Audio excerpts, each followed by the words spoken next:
Firstly, I suppose one of the areas where you and I are likely to agree most vehemently is in the support of what you would call the muscular class, or commonly referred to as blue-collar Americans, and here in our nation, commonly referred to as the working class. Ordinary people, working, lower middle, and even middle class, have to have their values, their culture, their lives, their jobs protected. One area that I reckon we might need to drill into is the automatic and unconscious enshrinement of economics as the apex of our culture and its obvious and evident impact on spiritual values, i.e. you are ceding the ground to rationalist materialism, and I recognise that materialism and rationalism and logistics when it comes to operations must be paramount. If you're running a country, if you're organising society, if you're interested in federalism, if you're interested in decentralizing power, small government, not large government,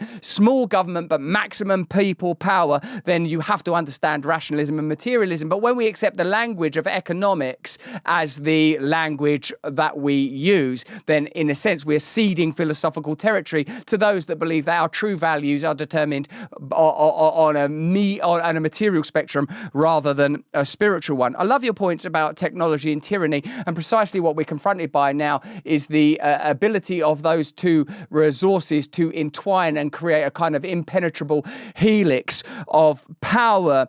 And I suppose that many of our economic ideas on the left and right are concocted in reaction to the advent of industrialism. And industrialism now, in terms of particularly the location of manufacturers, you've indicated, and indeed it was one of the writers that you listed, George Orwell, that pointed out that England, or Britain's working class, is now in India. And I suppose that this is another idea that we've bequeathed to you, the outsourcing of labour and the impact that had in our country on the textile industry, coal industry, the list goes on. I love your point about invite the world, invade the world, invite the world. And I wonder if you believe, as I do, that if you are to be a nativist, if you are to be about your nation's interests and everyone in that nation, regardless of their race, regardless of their creed, regardless of their religion, even though I'm sure all of us have our preferences when it comes to religion and culture, etc., that at some point, if it is decreed by referendum, then control of borders is something that has to be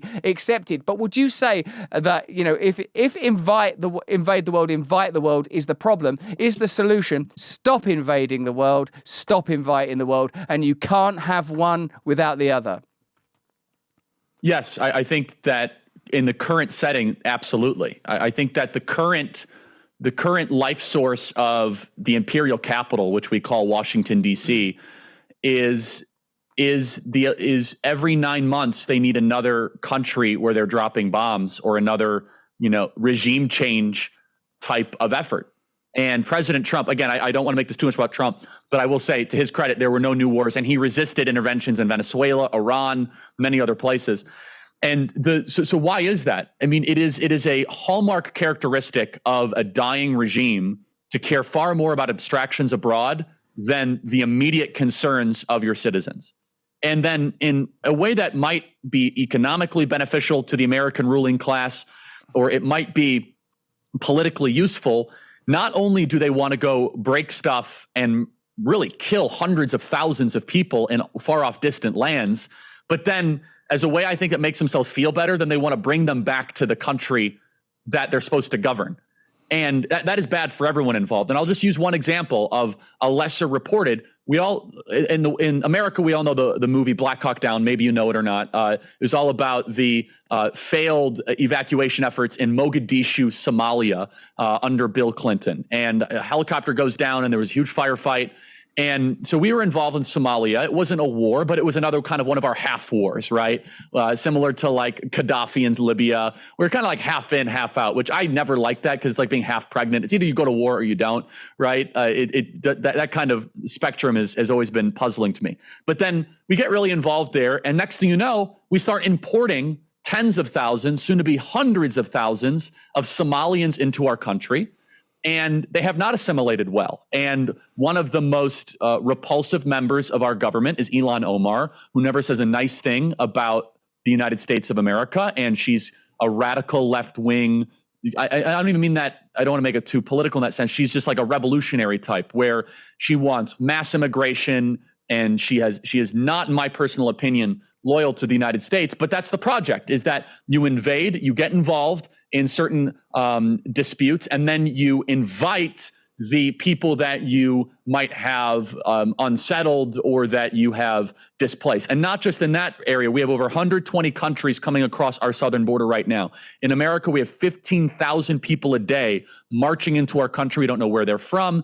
Well, we have some idea where they're from. We don't know their background. We don't know who they're connected to. That point on technology and tyranny, Russell, if I may, I want to make one other point, and it's a great anecdote. Churchill talks about the first time he saw the machine gun and what that did to him. And I don't remember, I think it was the Dervishes. I could have this wrong, but it was some sort of an African proxy conflict. Boer War. And it was the Boer War. Thank you. And so you know this anecdote, and I don't need to. No, do it. So essentially, there were these incredibly courageous warriors of the indigenous people of the country they were fighting in, and they hyped themselves up, and they went through all of their battle rituals and ceremonies, and they charge into battle, and England or the United Kingdom just turns on the machine gun and mows them down. And Churchill writes in his private diaries that was the first time where valor, courage, heroism meant far less than technology and sophistication. And it bothered him for basically the rest of his life. He wrote about this all the time, where he's like, war has completely changed. It's not about how bad you want it. It's not about, are you willing, like the whole Braveheart scene, right? Where, one Scot can take on, 10 soldiers of the English army. No, it's just about who has the more sophisticated weaponry.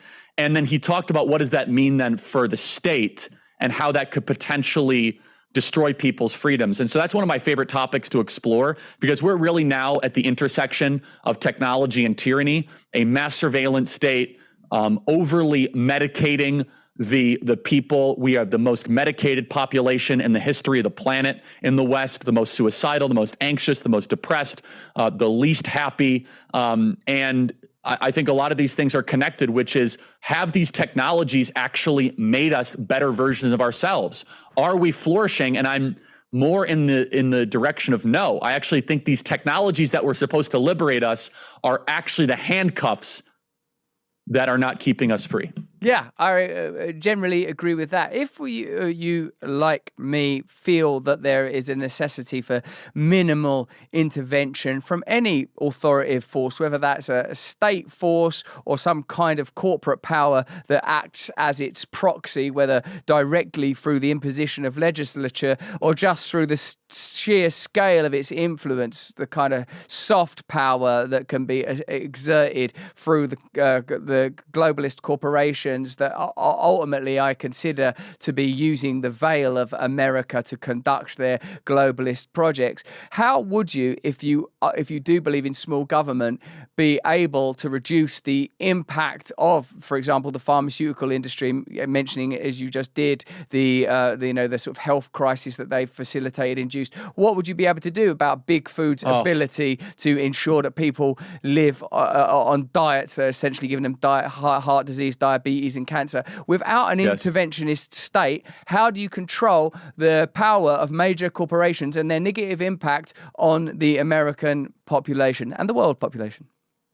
Boy, that's a huge topic. Well, first of all, I think it needs to start with the people and shows like this. We need to talk openly about the benefits of eating clean and rejecting high fructose corn syrup and not eating foods that are highly ultra processed and eating whole foods. I think that we need to continue to talk about that from a bottom-up cultural perspective. But as far as the government, and I say this, in America, we have this very bizarre allowance for pharmaceutical companies to advertise. I say this as a small government guy. It should not be allowed.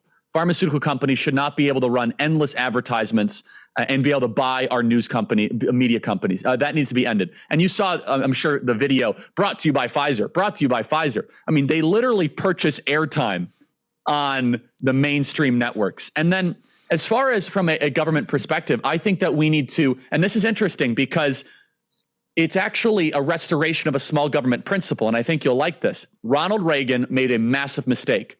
Ronald Reagan effectively indemnified the vaccine manufacturers in America that said they were not allowed to be held criminally or civilly liable for the injuries that vaccines do to children or to adults. And so effectively what happened, and this is how it works in the States, and I don't know if it's similar in the United Kingdom, where let's say that you get a measles, mumps, and rubella shot, and you go into a seizure, which happens more than people ever want to acknowledge. I'm not anti-vax. I'm just saying this is a fact, okay?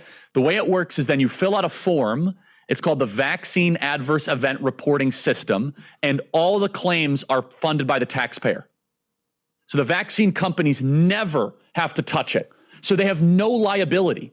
So I want you to imagine that you're a multi-billion, multi-hundred billion dollar enterprise, and you have no check and balance from the consumer.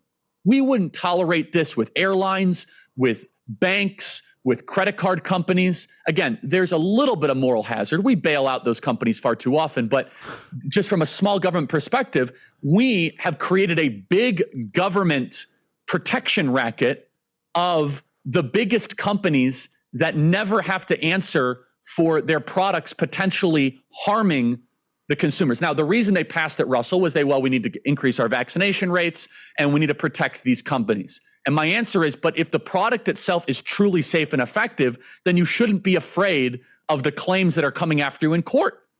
Then fine. Little Johnny's in a wheelchair. Did your vaccine do that or did it not do that? And pay the claim or fight it in court. And so there's this protection racket that nobody wants to touch, which is basically immunity for the four big manufacturers. The two biggest in America are Pfizer and Johnson & Johnson. They basically run the American pharmaceutical project.